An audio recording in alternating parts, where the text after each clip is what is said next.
بسم اللہ الرحمن الرحیم۔ ایمان کی قدر و قیمت۔ حضرت مولانا پیر ذوالفقار احمد نقشبندی نے ایک واقعہ سنایا۔ 1994 میں سمرقند جانے کا اتفاق ہوا۔ جامعہ مسجد سمرقند میں خطبہ جمعہ دیا۔ نماز جمعہ کے بعد چند نوجوان میرے پاس آئے اور کہنے لگے، حضرت آپ ہمارے گھر میں تشریف لے چلیں، ہماری والدہ آپ سے ملنا چاہتی ہے۔ میں نے معذرت کی، اور اتنے لوگ یہاں موجود ہیں، میں ان کو چھوڑ کر وہاں کیسے جاؤں؟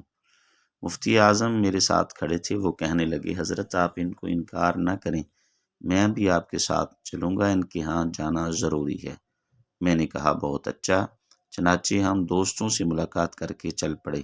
راستے میں مفتی اعظم بتانے لگے، ان نوجوان لڑکوں کی والدہ ایک مجاہدہ اور پکی مومنہ ہے۔ جب کمیونزم کا انقلاب آیا تو اس وقت وہ 20 برس کی نوجوان لڑکی تھی۔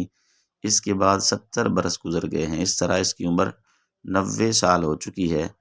اللہ نے اس دور میں بھی اتنا مضبوط ایمان دیا تھا کہ ادھر بربریت کا سیلاب تھا اور ادھر یہ نوجوان لڑکیوں کو دین پر جمے رہنے کی تبلیغ کرتی تھی، ان سے گھنٹوں بحث کرتی اور ان کو کلمہ پڑھا کر ایمان پر لے آتی۔ ہم پریشان ہوتے کہ اس نوجوان لڑکی کی جان بھی خطرے میں ہے اور یہ دہریہ قسم کے فوجی اس کی عزت خراب کر دیں گے اور اسے سولی پر لٹکا دیں گے، لہٰذا ہم اسے سمجھاتے، بیٹی جوان العمر ہے، تیری عزت آبرو جان کا معاملہ ہے، اتنا کھل کر لوگوں کو اسلام کی تبلیغ نہ کیا کر۔ مگر وہ کہتی، میری عزت آبرو جان اسلام سے قیمتی نہیں، میری جان اللہ رب العالمین کے رستے میں قبول ہوگی تو کیا فرق پڑے گا؟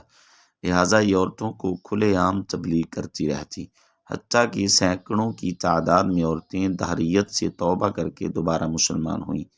ہمیں اس کا ہر وقت خطرہ رہتا تھا، سب علماء پریشان تھے، پتہ نہیں اس لڑکی کا کیا بنے گا، پتہ نہیں کون سا دن ہوگا جب اسے سولی پر چڑھا دیا جائے گا اور اس کو سارے لوگوں کے سامنے بے لباس کر کے ذلیل و رسوا کر دیا جائے گا۔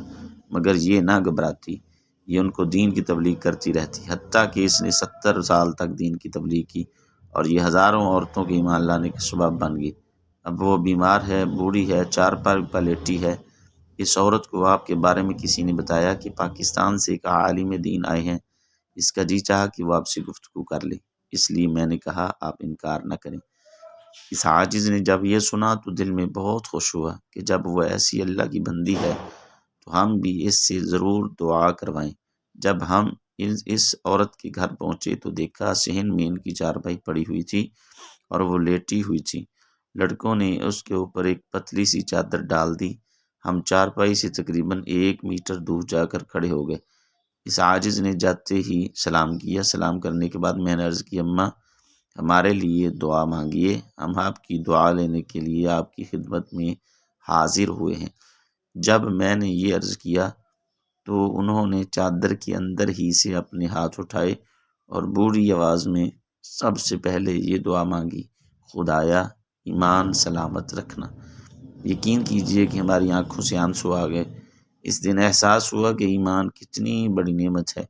70 سال تک ایمان پر محنت کرنے والی عورت اب بھی جب دعا مانگتی ہے تو پہلی بات یہی کہتی ہے کہ خدایا ایمان سلامت رکھنا۔